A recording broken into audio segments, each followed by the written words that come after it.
Querido buen Dios,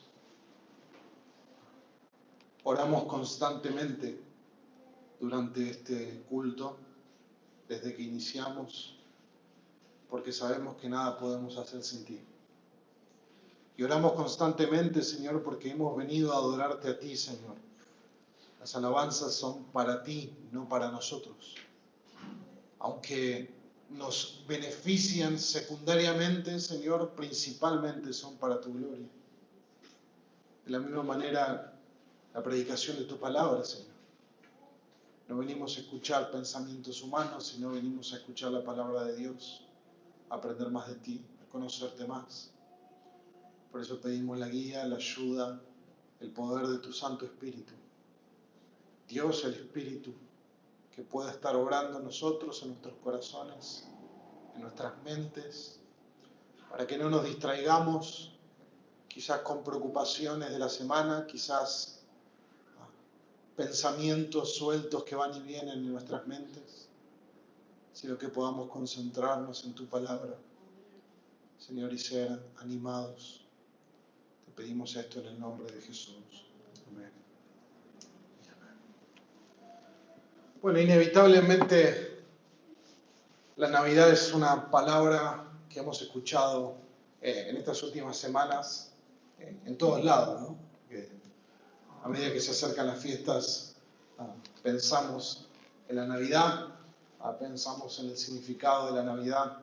Y el otro día venía escuchando la radio en el auto y el locutor anunciaba que iba a tener una editorial, una reflexión en cuanto a la Navidad, y mencionaba esto, que el editorial iba a tener que ver con la idea del nacimiento.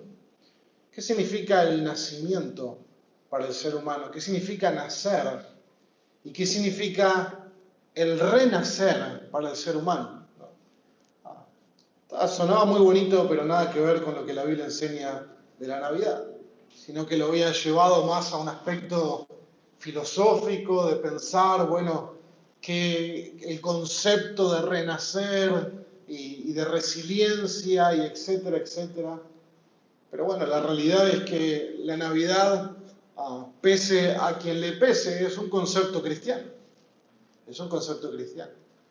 Y nosotros vivimos en una cultura que ama redefinir todo. Ama redefinir la familia, ama redefinir la verdad, ama redefinir el género, ama redefinir un montón de cosas. Pero más que redefinan lo que redefinan, la verdad no se puede adulterar ni cambiar, sigue siendo la misma.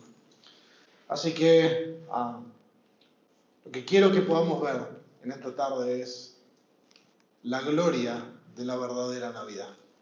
Ese es el título de este sermón, la gloria de la verdadera Navidad. Y el pasaje que vamos a estar mirando, si quieren abrir sus Biblias, tiene que ver con lo que leyó nuestro hermano Omar en la lectura pública. Juan, capítulo 1, al inicio de su evangelio, vamos a estar mirando algunos versículos de esta primera sección del Evangelio de Juan, y pensando en cuanto a la gloria de la verdadera Navidad. 3 puntos tiene este sermón. Primero vamos a pensar la Navidad según el mundo, una celebración vacía. Luego vamos a ver la verdadera Navidad según la Biblia, que es algo que ya anunciamos hoy, estábamos meditando en la oración que tiene que ver con la encarnación de Dios. Y por último, la gloria de Dios revelada en la Navidad. Entonces, cuando pensamos en la Navidad según el mundo, y cuando me refiero al mundo, pienso en la sociedad, en la cultura que nos rodea, ajena, apartada de Dios. Hay 4 cosas que quisiera mencionar sobre cómo la Navidad es según el mundo presente. La primera de esas 4 cosas es que la Navidad gira en torno al materialismo y al consumismo. La Navidad, conforme al mundo, es un acontecimiento materialista y consumista. No tengo que convencerles mucho que esta fecha para nuestra cultura es un asunto de comprar y vender. Comprar y vender. No tiene que ver con realidades espirituales, sino con cosas materiales. Se compran regalos, se compra comida, decoración, ropa, tecnología. Y comprar algo de eso no es de por sí algo malo. De hecho, hay unas lucecitas atrás mío. De por sí no es algo malo. El problema es que todo gira en torno a la idea materialista y consumista de la necesidad de comprar. Hay ofertas por todos lados, descuentos por todos lados, cuotas sin interés y un sinfín de opciones para comprar cosas, tanto para nosotros como para regalar a otros. Y muy probablemente cosas que no son necesarias para ninguno de nosotros. Es una época donde mucha gente se endeuda motivado por publicidades persuasivas y manipuladoras que los conducen a consumir más. Amas a tu familia, cómprale el nuevo Samsung, que no sé qué número es, el nuevo Samsung. Y todo gira en torno a que la festividad tiene que ver con comprar, regalar, y eso motiva el materialismo y el consumismo. Pensamos entonces que el valor del regalo que se nos da en Navidad es directamente proporcional a la manera en que nos estiman. O el hecho de que no nos regalen nada tiene que ver con que no somos estimados por otros. Pero eso nuevamente, hermanos, tiene que ver con cómo el mundo piensa la Navidad. Primero, es materialista y consumista. Segundo, es superficial. Es superficial porque toda la temática cultural navideña se presenta siempre superficialmente. Ustedes van por la calle, miran las publicidades por internet, en las redes sociales, sobre todo las vidrieras se llenan de palabras como felicidad, luz, paz, amor. Y nadie sabe a qué apuntan con eso, porque nadie las explica. Nadie sabe a qué apuntan, pero la realidad es que no importa, porque cada uno, son palabras claves y estratégicamente seleccionadas, porque cada uno le puede dar el significado que quiera. Entonces, cualquier persona que mira esas palabras le puede dar su propio significado. Es algo superficial. Las ambientaciones que nosotros vemos de árboles nevados, Papá Noel, renos, muñecos de nieve, nos quieren hacer pensar que estamos en el Polo Norte en medio del verano, acá en Argentina. El propósito es crear un ambiente de una alegría superficial para motivar la celebración. Pero todo es una nube de superficialidad. No hay nada profundo, no hay nada real, no hay nada verdadero. ¿De qué tipo de felicidad, amor y paz estamos hablando o el mundo habla cuando está promocionando estas cosas? Sabemos que muchas veces en las familias hay de todo para estas fiestas, menos estos tres atributos de felicidad, paz y amor. Personas que quizás se ven para Navidad, pero no tienen ningún tipo de relación el resto del año. Es una época y una celebración que el mundo lo toma con mucha superficialidad. Lo tercero es que es una tradición vacía. Es una tradición carente de significado. Gran parte de las personas celebran una Navidad tradicional. Fue mi caso por varios años mientras fui creciendo, y quizá también el de ustedes. Arman árboles, arman pesebres, van a misa en esa semana de Navidad, tienen una religión tradicional que cumple con ciertas festividades de Adviento, pero luego de todo eso no modifica en nada sus vidas para el resto del año. Solamente practican algo religioso sin ningún tipo de transformación. Y es interesante que cantábamos Noche de Paz, y cuántas veces lo hemos escuchado y cantado en diferentes contextos, que no sean en esta iglesia. Pero la realidad es que a pesar de que miles de personas cantan Noche de Paz, la Biblia dice que no hay paz para el que vive lejos de Dios, para el que está enemistado con Dios. Y mientras reflexionaba en esta idea del nacimiento de nuestro Señor Jesucristo, nosotros podemos regocijarnos en decir, nació nuestro Salvador. Pero la palabra es muy clara que para aquel que se niega a creer en Cristo, Cristo no es su Salvador, sino más bien su verdugo, su juez, aquel que va a declarar la sentencia sobre su vida y va a enviarlo a la condenación. Eso es algo que vemos vez tras vez en las Escrituras, cuando, por ejemplo, el rey invita a la boda y nadie viene y entonces manda a sus criados a buscar personas a que vengan a la celebración y se encuentra alguien que no está vestido de fiesta. ¿Recuerdan eso? Y el rey dice, átenlo y échenlo al castigo, al fuego del infierno. Jesucristo es el rey que ejecutará el juicio sobre los que se niegan a creer. Y entonces la noche de paz termina siendo como los profetas de Jeremías, que decían paz, paz, pero no hay paz. Y el pueblo de Dios iba rumbo al juicio y a la ira de Dios por causa de su pecado. Lo vemos en el exilio babilónico.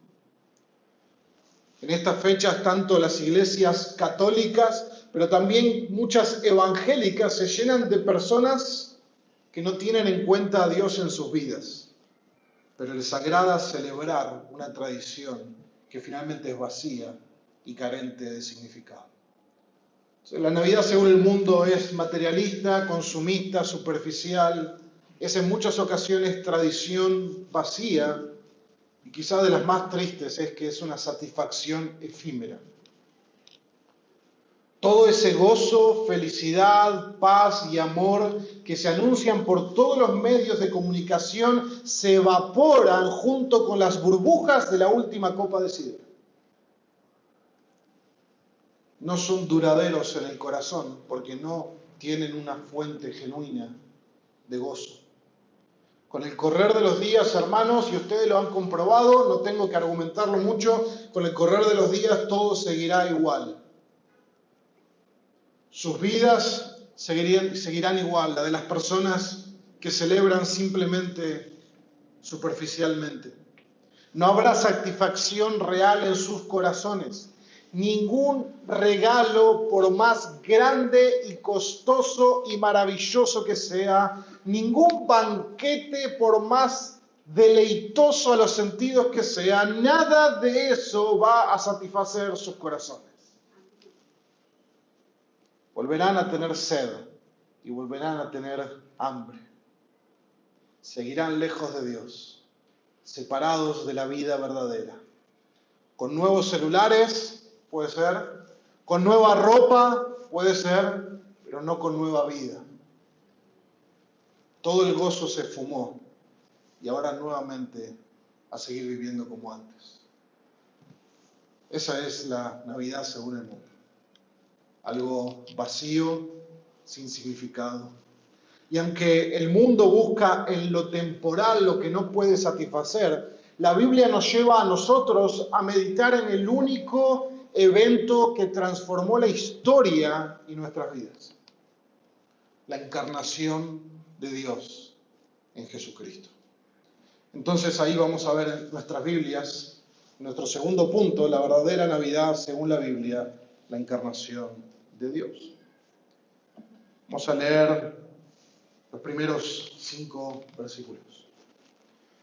En el principio ya existía el Verbo, y el Verbo estaba con Dios, y el Verbo era Dios. Él estaba en el principio con Dios. Todas las cosas fueron hechas por medio de Él, y sin Él nada de lo que ha sido hecho fue hecho. En Él estaba la vida, y la vida era la luz de los hombres.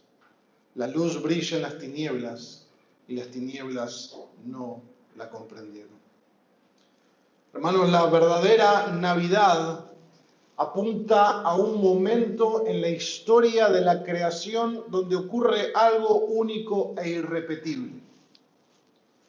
Es un momento histórico donde el Dios del universo, que creó todo cuanto existe, cuyos atributos son la eternidad y la infinitud, tomó la naturaleza humana como suya y nació en el vientre de una mujer.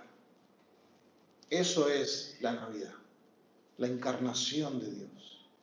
De ahí viene la palabra Navidad, natividad, nacimiento. El nacimiento de Jesucristo, el nacimiento del eterno Dios en el ámbito del espacio y el tiempo. Algo que solamente ocurrió una vez, nunca más volverá a ocurrir. Por más que suene lindo, en Navidad siempre hay personas que van a decir, Navidad es todos los días porque todos los días nace Jesús en nuestros corazones. Suena lindo, pero no es bíblico.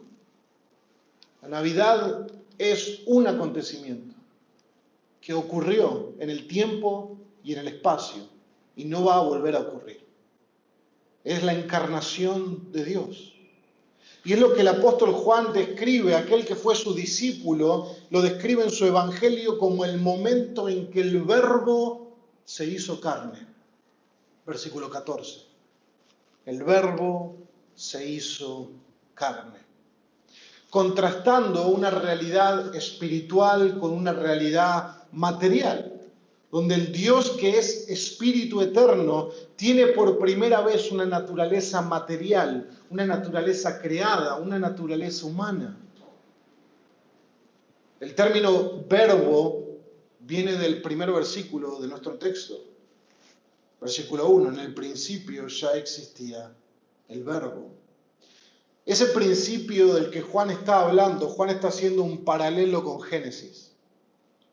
En el principio creó Dios los cielos y la tierra, dice Génesis 1.1. Y Juan 1.1 dice, en el principio ya existía el verbo. Ese principio entonces es donde el verbo ya existía antes de que lo creado fuera traído a la existencia.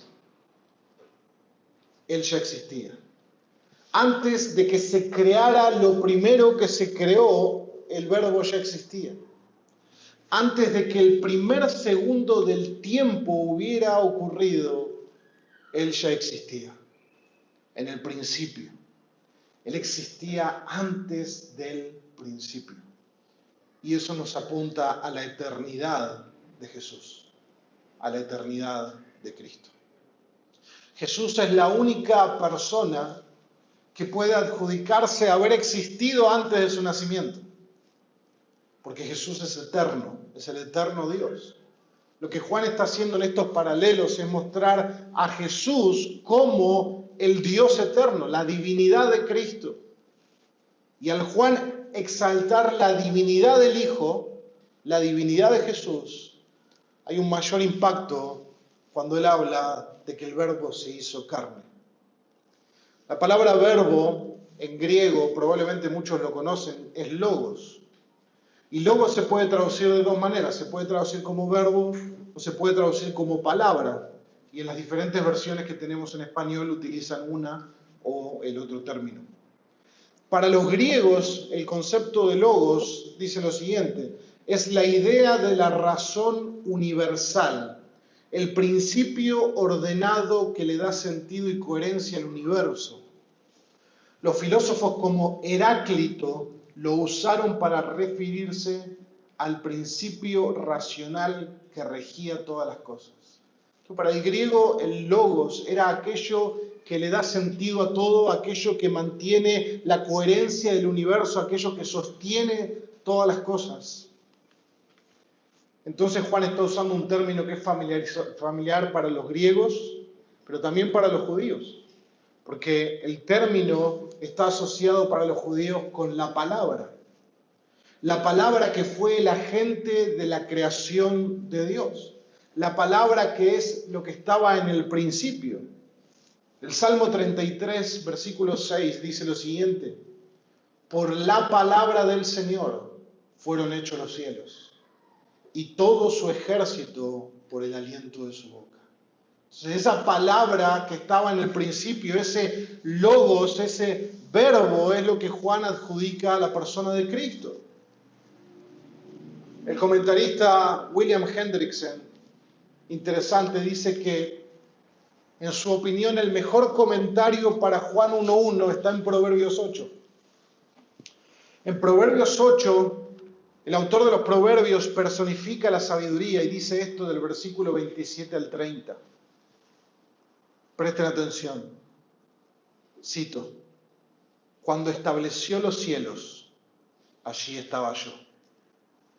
Cuando trazó un círculo sobre la superficie del abismo, cuando arriba afirmó los cielos, cuando las fuentes del abismo se afianzaron, cuando el mar puso sus límites para que las aguas no transgredieran su mandato, cuando señaló los cimientos de la tierra, yo estaba entonces junto a él como arquitecto. Yo era su delicia de día en día, regocijándome en todo tiempo en su presencia. Fin de la cita. Allí estaba yo estaba con él, dice Proverbios 8, personificando la sabiduría. El Verbo, hermanos, estaba en la creación, actuando y creando todo cuanto el Padre había determinado que ocurriera. Cada vez que en Génesis vemos la creación es por la palabra activa de Dios, y Dios dijo, y la palabra activa trae a la creación todas las cosas. Y Juan, el apóstol, utiliza este término tanto en su evangelio como en su primera carta. Si ustedes ven el inicio de la primera carta de Juan en el capítulo 1, si lo han leído, dice lo siguiente: lo que existía desde el principio, lo que hemos oído, lo que hemos visto con nuestros propios ojos, lo que hemos contemplado, lo que han tocado nuestras manos, esto escribimos acerca del Verbo de la vida. La misma idea. Juan quiere que pensemos en Jesús no como simplemente alguien meramente humano, sino que quiere que pensemos en Jesús como aquel que es el autor de todas las cosas, como aquel que es el creador de todas las cosas. Y cómo esto se une y colisiona lo eterno con lo temporal, lo espiritual con lo material en la persona de Jesús. Juan dice que eso que existía desde el principio, ese verbo de la vida, dice Juan, lo hemos oído. Dice Juan, casi como un niño que cuenta algo fantástico a sus padres y les dice, lo vimos con nuestros propios ojos, lo tocamos con nuestras propias manos, al verbo de la vida. El verbo se hizo carne y habitó entre nosotros, lo vimos, lo oímos, estuvimos con él, lo escuchamos, nuestras manos lo tocaron.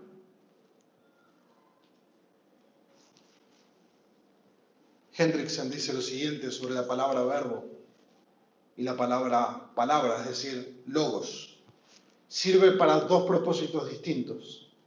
Lo primero, da expresión al pensamiento eterno, al alma del hombre, haciéndolo aún sin que haya nadie para oír lo que se dice o para leer lo que se piensa. Hendrickson está mencionando que nosotros usamos palabras para pensar. Esas palabras habitan en nosotros, aunque nadie las vea y aunque nadie las escuche. Están ahí.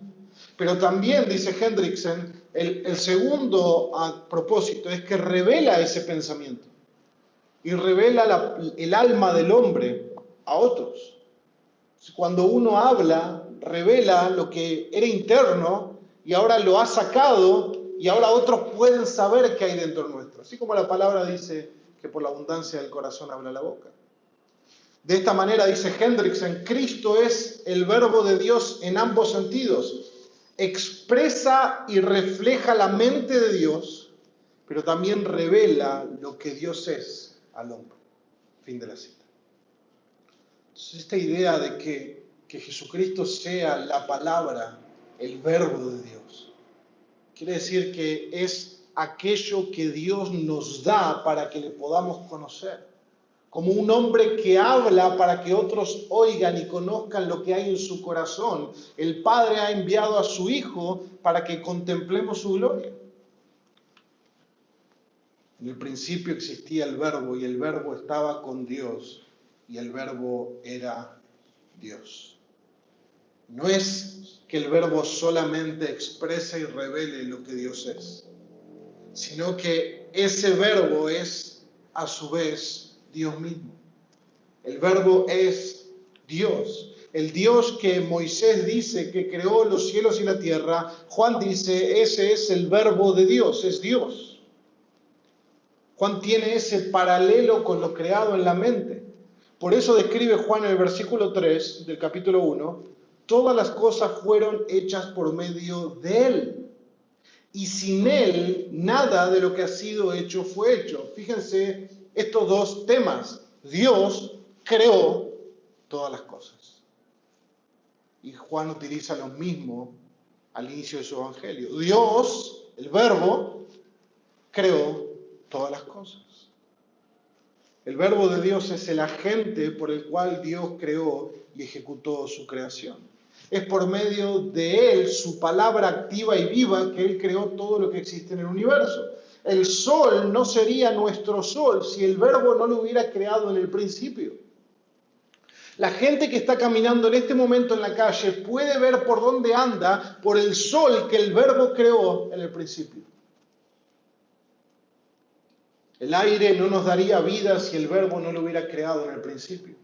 El agua no nos daría sustento si el verbo no lo hubiera creado en el principio.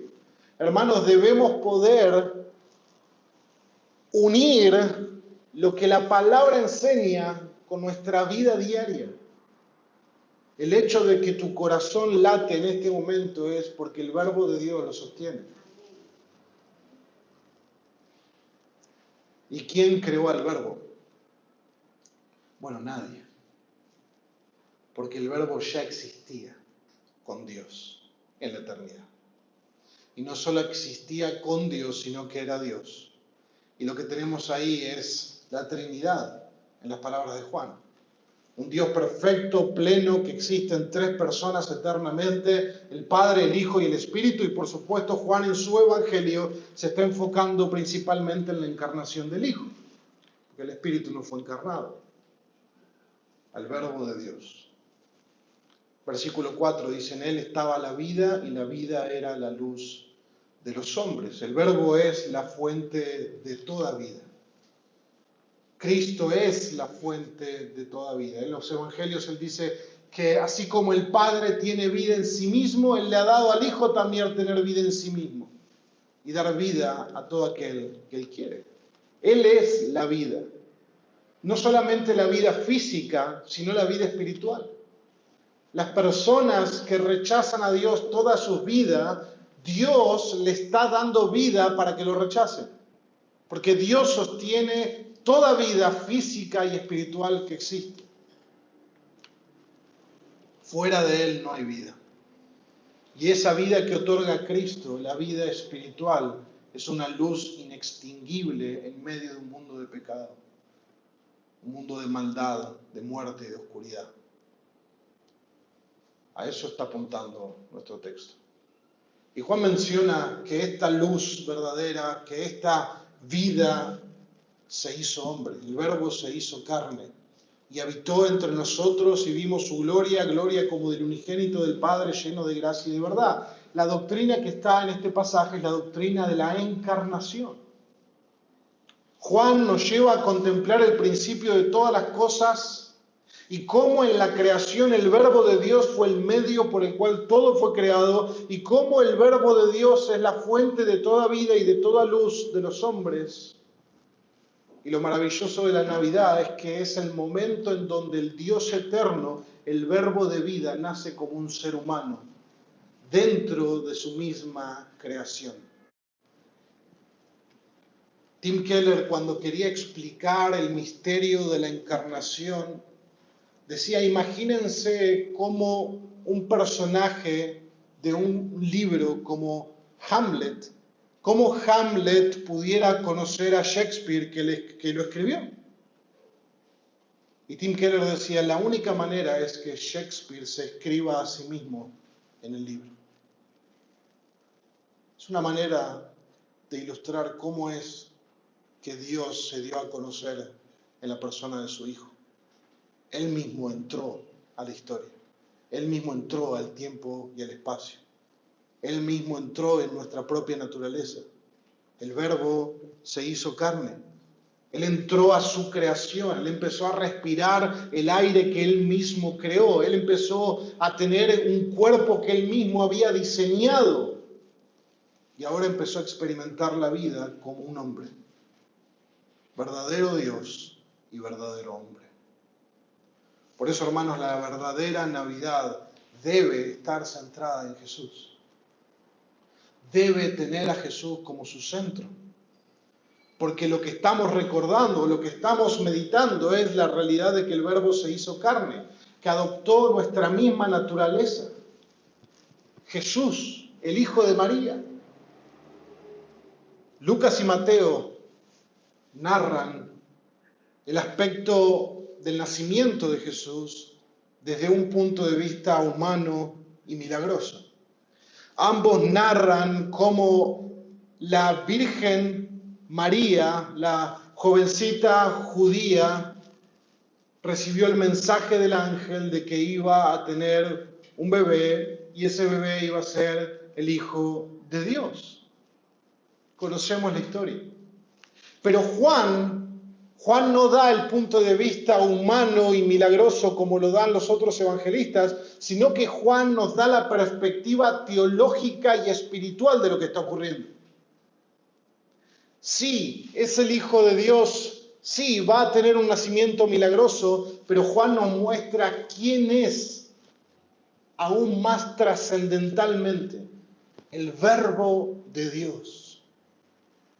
Dios, coigual al Padre, el que está naciendo, el que se hizo carne, el que nació en un pesebre, el que habita en el sublime y eterno trono de luz inaccesible. En esa noche yació inocente e indefenso en un pesebre. Quizás lo saben, un pesebre básicamente es un lugar donde comían los animales. Es un lugar como a veces era una cueva, a veces era algo construido de madera, tipo un pequeño granero, donde se ponía la comida, donde iban los animales y dormían las vacas, las ovejas, los bueyes. Y se llamaba el lugar pesebre tanto el lugar como el depósito, el comedero de los animales. Por eso cuando se narra el nacimiento de Jesús, se dice que la madre lo envolvió en pañales, es decir, en telas, y lo acostó en el comedero de los animales, en el pesebre. Ahí yacía aquel que tiene un trono que no le es permitido a nadie ver. Ahí yacía el Verbo de Dios. En ese pesebre lo eterno colisionó con lo temporal, lo glorioso con lo ordinario, lo sublime con lo humilde, la gloria escondida de la verdadera Navidad, Jesús, el glorioso Hijo de Dios que se hizo hombre y habitó entre nosotros. Y nuevamente Juan sigue con un vocabulario del Pentateuco, porque la idea de habitar entre nosotros, ese verbo en griego significa literalmente tabernaculizó. Hizo su tabernáculo, es decir, de la misma manera que en el Antiguo Testamento, en el libro de Éxodo, podemos ver que se erigía el tabernáculo de Dios, donde moraba la gloria de Dios en medio de su pueblo. Ahora en Jesús, Dios tiene otro tabernáculo. Ahora uno hecho de carne y hueso. En Jesús, Dios hizo su tabernáculo, su tienda entre medio de los hombres como un hombre. Por eso es que en Jesús está la gloria de Dios en medio de su pueblo. Jesús es la gloria de Dios en medio de su pueblo. Y luego, pasando más a una aplicación contemporánea para nosotros, la iglesia es el templo de Dios donde mora la gloria de Dios. De la misma manera que moraba en Cristo. Pablo le dice a los Colosenses, capítulo 1, verso 19, que agradó al Padre que en él habitara toda la plenitud. agradó al Padre que en él habitara toda la plenitud. El unigénito del Padre llegó al mundo a mostrarnos a Dios. Por lo tanto, cuando pensamos en la verdadera Navidad, debemos pensar en una Navidad centrada en Jesús. No algo que nos define la cultura, no algo que pueda definir el marketing, no es algo que pueda definir la economía. Y aunque el mundo se regocije superficial y temporalmente en su redefinición de la Navidad, el que verdaderamente cree en Cristo se regocijará eternamente en el regalo de la verdadera Navidad. Y Jesús es ese regalo. El don de la gracia de Dios por medio de su Hijo. El mejor regalo que jamás puedas recibir o dar es el conocimiento de que el Verbo se hizo carne. El conocimiento del Evangelio. El Dios que se hizo hombre por amor. El Dios que se hizo hombre para traer verdadera paz, verdadera felicidad a un pueblo que habitaba en tinieblas. Esa es la verdadera gloria de la Navidad, Cristo. Una encarnación que no solo nos muestra quién es Dios, sino que revela la gloria de Dios, lleno de gracia, lleno de verdad, con la intención de cambiar por completo nuestras vidas. Vamos a nuestro punto número 3, entonces, la gloria de Dios revelada en la Navidad. Eso es lo que nos dice el versículo 14. El Verbo se hizo carne y habitó entre nosotros y vimos, ¿qué? Su gloria. Gloria como del unigénito del Padre, lleno de gracia y de verdad. Juan describe que vieron su gloria, la gloria de Dios en la persona de Cristo. Juan fue testigo de la vida y la obra de Jesús. Caminó con él, vivió con él, lo vio transfigurado en el monte con la gloria de Dios que lo cubrió. El pastor anglicano J.C. Ryle dice lo siguiente: como nosotros tuvo hambre y sed, comió, bebió, durmió, se cansó, sintió dolor, lloró, se regocijó, se maravilló, fue movido a ira y a compasión. Habiéndose hecho carne y habiendo tomado un cuerpo, oró, leyó las Escrituras, sufrió siendo tentado y sometió su voluntad humana a la voluntad de Dios Padre. Y finalmente en el mismo cuerpo sufrió y derramó su sangre verdaderamente, murió verdaderamente, fue verdaderamente sepultado, resucitó verdaderamente y ascendió verdaderamente al cielo. Y sin embargo, todo ese tiempo era Dios, además de hombre. Fin de la cita. Jesús, hermanos, es completamente Dios y completamente hombre. Como hombre jamás pecó, como hombre venció toda tentación en obediencia al Padre. Pero como Dios era imposible que peque, porque Dios es perfectamente santo. La encarnación de Dios en la persona de Jesús es un misterio revelado en las Escrituras. ¿Cómo pueden converger dos naturalezas, humana y divina, en una misma persona, de tal manera que es omnipresente, pero a la vez está limitado a un lugar físico? Realmente es algo difícil de expresar en palabras, pero fácil de abrazar por medio de la fe. Ese es Jesús, Dios hombre. Que el Verbo se haya hecho carne nos habla a vos y a mí de que Él puede identificarse con nosotros. Él puede conocer nuestras luchas y nuestras debilidades. Nos habla también de que el hombre fue creado para no pecar y que el pecado lo único que hace en nosotros es corromper la humanidad creada a la imagen de Dios. Por lo tanto, hermanos, como hemos meditado en estos miércoles de estudio bíblico, debemos considerarnos muertos al pecado, pero vivos para Dios en Cristo Jesús.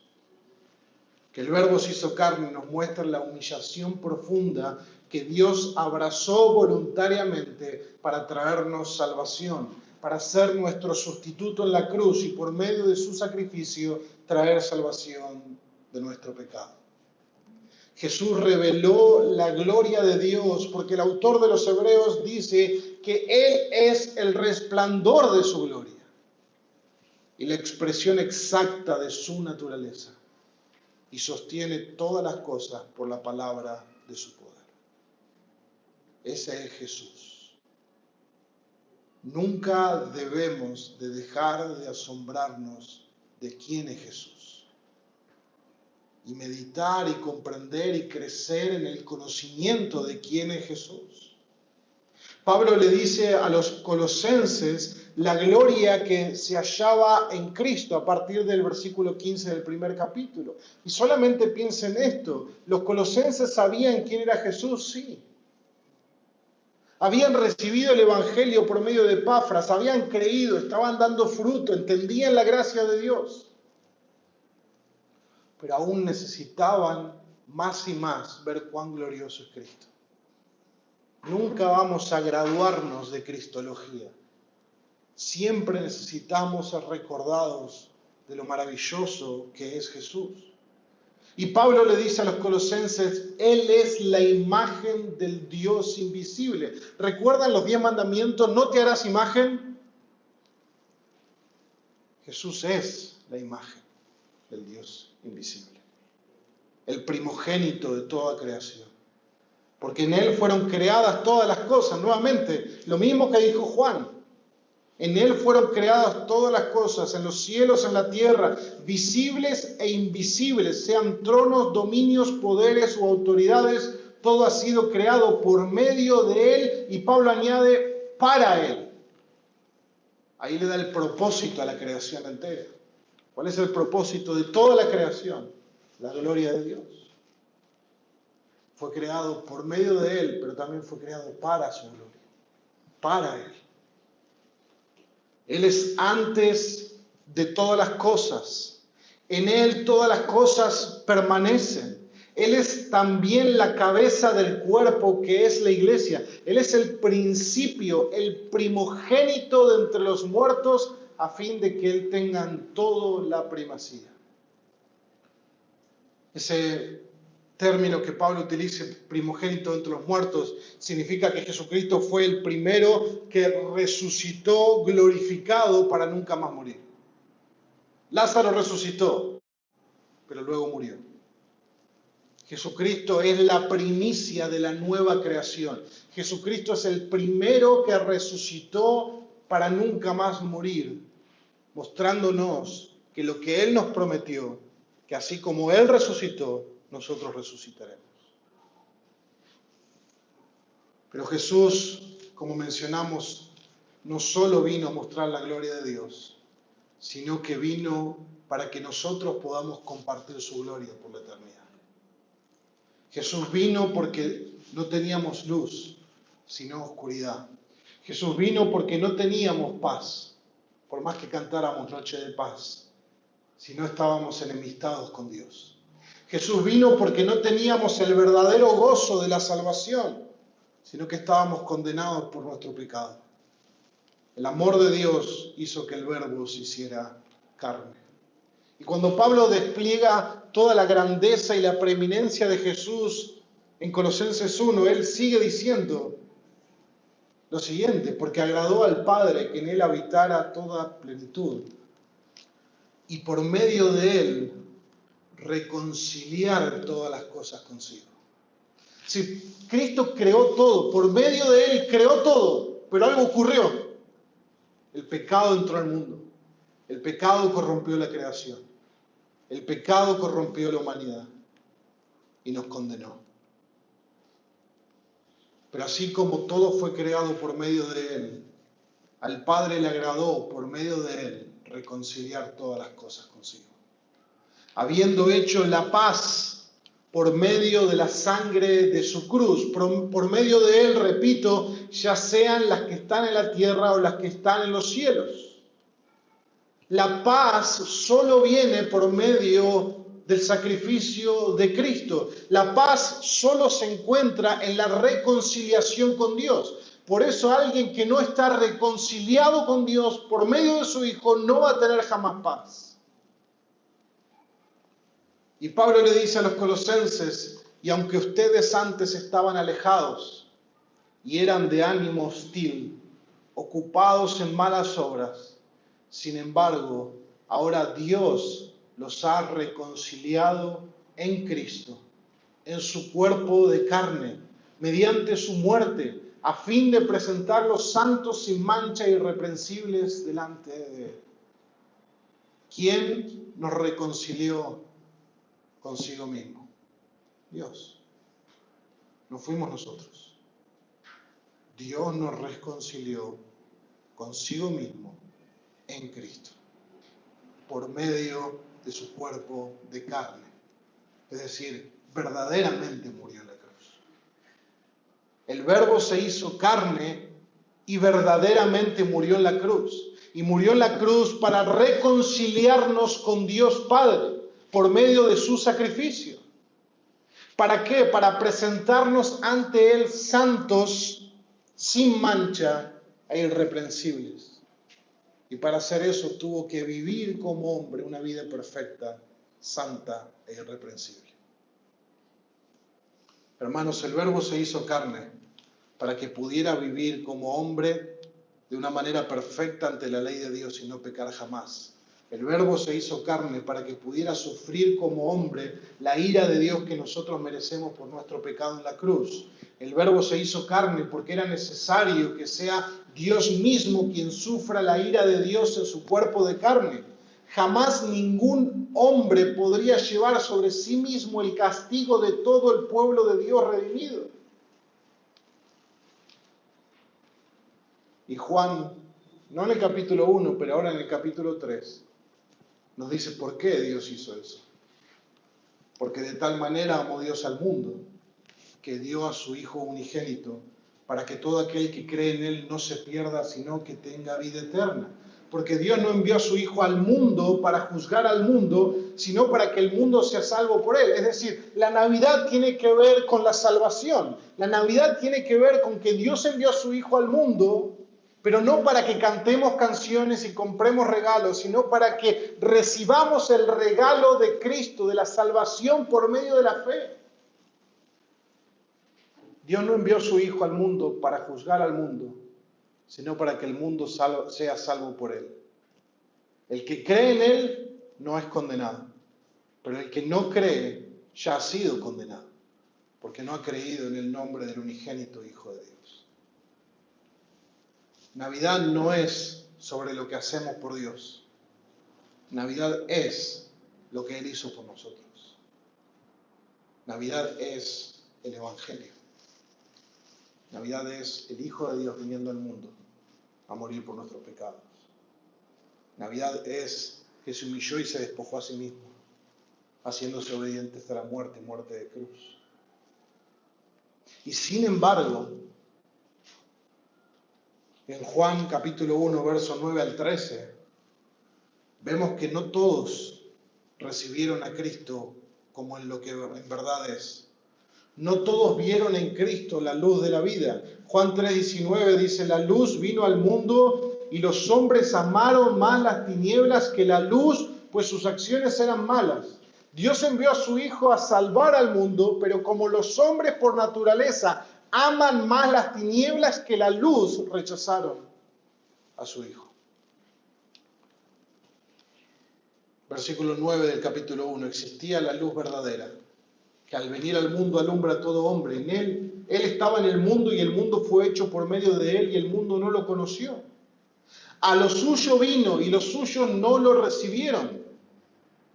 Pero a todos los que le recibieron les dio el derecho de llegar a ser hijos de Dios, es decir, a los que creen en su nombre, que no nacieron de sangre ni de voluntad de la carne ni de la voluntad del hombre, sino de Dios. Juan 1 del 9 al 13. El Verbo se hizo carne, la luz verdadera vino al mundo, el Salvador llegó para salvar lo que estaba perdido y sin embargo, dice el texto, que los suyos no le recibieron. Pero los que sí le recibieron, ¿y quiénes son los que sí le recibieron según el texto? los que creen en su nombre. Nuevamente, es por medio de la fe. No hay otra manera de recibir la salvación que no sea por medio de la fe. Porque es un regalo de la gracia de Dios. No la puedo obtener, no la puedo comprar, no la puedo ganar, solamente la puedo recibir por medio de la fe. A los que creen en su nombre, a los que creen en su nombre, les dio el derecho de llegar a ser hijos de Dios. Y finalmente lo menciona, estos hijos no nacieron porque quisieron. ¿Alguno de ustedes nació porque quiso? No, ¿verdad? Los hijos de Dios tampoco. No nacieron por la voluntad de la sangre, ni de la carne, ni del hombre, sino de Dios. Los hijos de Dios nacieron por la voluntad de Dios, pero solamente por medio de la fe. La pregunta es, ¿has entendido cuál es el verdadero regalo de la Navidad? Es Dios mismo el regalo de la Navidad.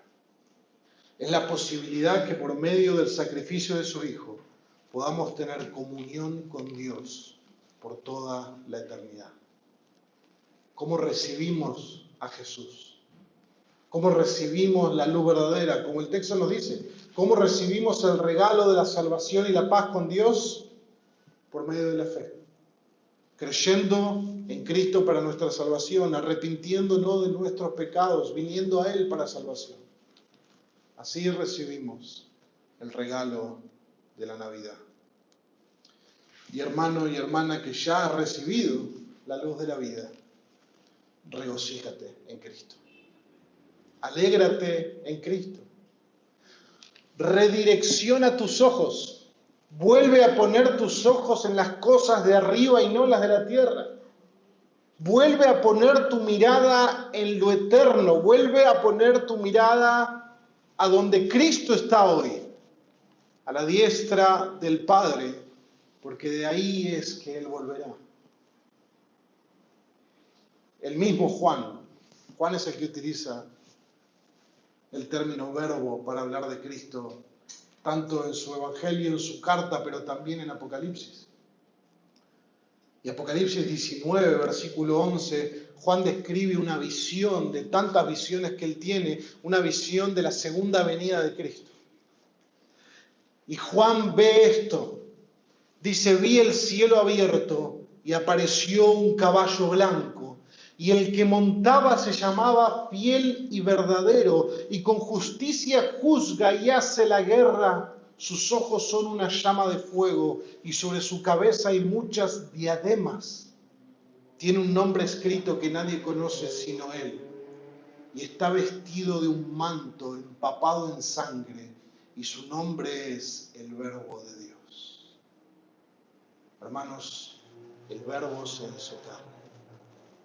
El Verbo vino a morir por nosotros. El Verbo murió, fue sepultado y resucitó. El Verbo ascendió a los cielos. Y el Verbo volverá a traer justicia, a traer juicio, pero a traer para su pueblo la salvación eterna. Algunas preguntas para finalizar.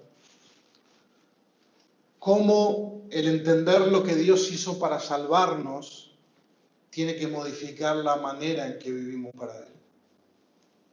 No estamos hablando nada extraño, es el Evangelio, es lo que Dios hizo. ¿Cómo entender lo que Dios hizo para salvarnos? En especial la doctrina de la encarnación, que Dios se humilló, se despojó y se hizo hombre y obediente y hasta la muerte para poder salvarnos. ¿Cómo entonces eso plantea un ejemplo de cómo deberíamos vivir para Él?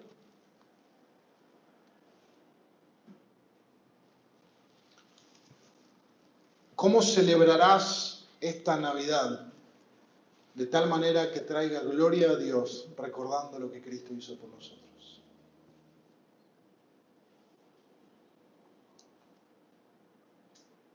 Y para reflexionar también en esta Navidad, de acá a 2 días,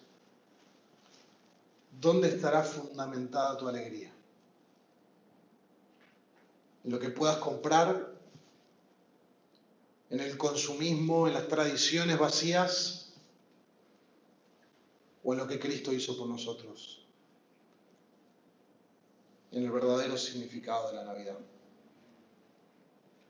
La verdadera Navidad nos invita a mirar más allá de las luces y los regalos. Nos llama a contemplar al Verbo eterno que dejó su gloria para habitar entre nosotros, sufrir por nosotros y llevarnos a su gloria. ¿Cómo vas a responder a esa verdad hoy? ¿Vivirás esta Navidad centrado en Cristo y buscando glorificar a Dios en cada aspecto de tu vida? Él vino por amor y volverá en gloria. Que nuestras vidas reflejen entonces esa esperanza. Vamos a orar. Señor, te damos gracias por tu palabra. Y te pedimos que si hay alguien en este lugar que aún no ha venido a Cristo por medio de la fe, Señor, creyendo en Él para tener vida, te pido que lo haga ahora, Señor. Te pido que vos toques su corazón de tal manera que Él pueda arrepentirse de su pecado y venir a Cristo por medio de la fe. Y también te pido por todos nosotros, aquellos que estamos en Cristo, Señor, que muchas veces nuestra mirada del Evangelio se empaña, que tu palabra permita que vuelva a brillar con más fuerza, que podamos volver a regocijarnos en gran manera por lo que Cristo hizo por nosotros, a volver a quebrantarnos por el amor de la cruz, de tal manera que, como Pablo dijo, el amor de Cristo me obliga a vivir para Él. Señor, que seamos movidos en nuestro ser interior por el amor de Cristo, de tal manera que tomemos decisiones concretas en nuestra vida para amarla y para vivir para su gloria. En el nombre de Jesús oramos.